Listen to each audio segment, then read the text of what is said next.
Andrew Fox, a research fellow at the Henry Jackson Society and a retired major in the British Army, actually went to one of these food drops in Gaza just last week to see for himself the chaos, but also the good being done. He's written a great, well-balanced essay on what he saw, and he joins me now from Surrey in the United Kingdom. Andrew Fox, thank you so much for your time.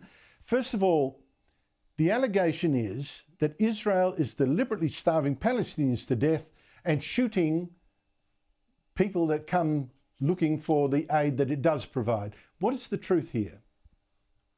Well, first of all, there's no deliberate starvation. It would be extremely foolish to not expect to see some instances of starvation in a war zone. There's a reason the four horsemen of the apocalypse are what they are: pestilence, famine, death, and war. These things all go hand in hand.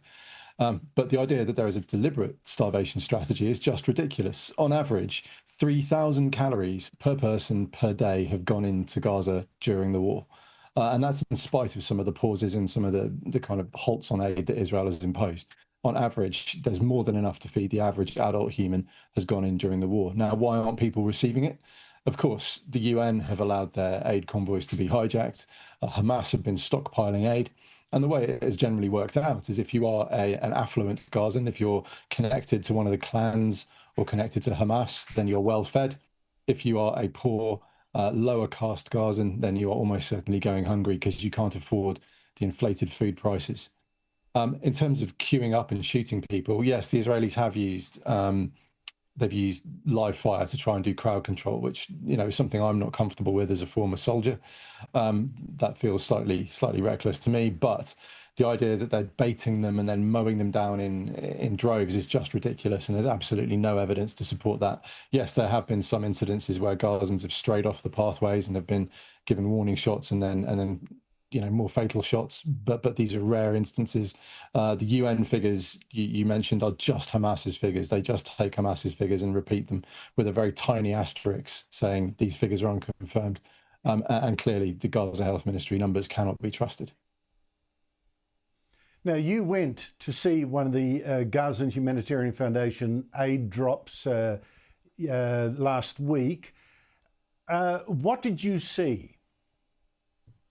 I mean, it was extremely chaotic. You're in the heat. You're in an area that is absolutely destroyed. It's unbelievable the extent to which the buildings in that part of Rafah have been destroyed. It's 100%. The heat is there. The crowds of people come swarming down, and I saw you played some of my footage there. It's like nothing I've ever seen.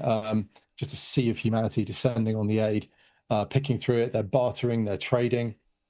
We saw young men who were quite affluent, clearly. They had sharp haircuts, nice trainers. They were at the side. They weren't really interested in the aid. They were just observing.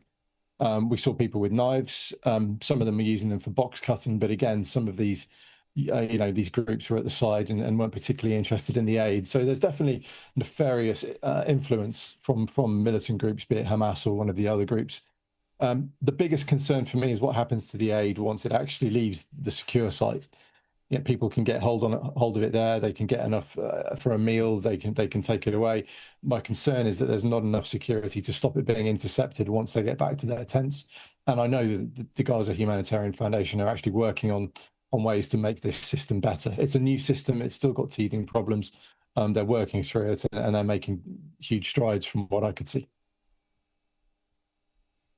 Now, you say you've written that the Gaza Humanitarian Foundation aid, the aid drops end with the men there that you've described, and some of them, who knows, they could be Hamas operatives or whatever. They're told to leave while women and children are then asked to stay behind to get the last aid that's being held back just for them. What's that all about? Yeah, so in previous iterations of distributions, they were finding that the men took everything and left nothing for the weak, the elderly, women and children. So this was a new thing. It was the second time of trying it. First time it didn't go well. This time it went really well, and it was really great to see. So the men picked through the main bulk of the aid. They reserved 5% of it, and then once the men were cleared out of the distribution area, they were able to hand out that food to the women and children. It was actually really quite heartwarming to see. the rapport with the American staff and the local civilians. There was smiles, there was waving. They looked really happy to see them. They were just delighted to be getting this food. And it couldn't have been further from the idea that the Israelis were just bringing people there to mow them down. And this is an operation, of course, that the UN has condemned and refuses to cooperate with, and Hamas has tried to stop Palestinians from actually using. Andrew Fox, thank you so much indeed for your eyewitness account. Really appreciate it. A wonderful essay, by the way. Thank you so much.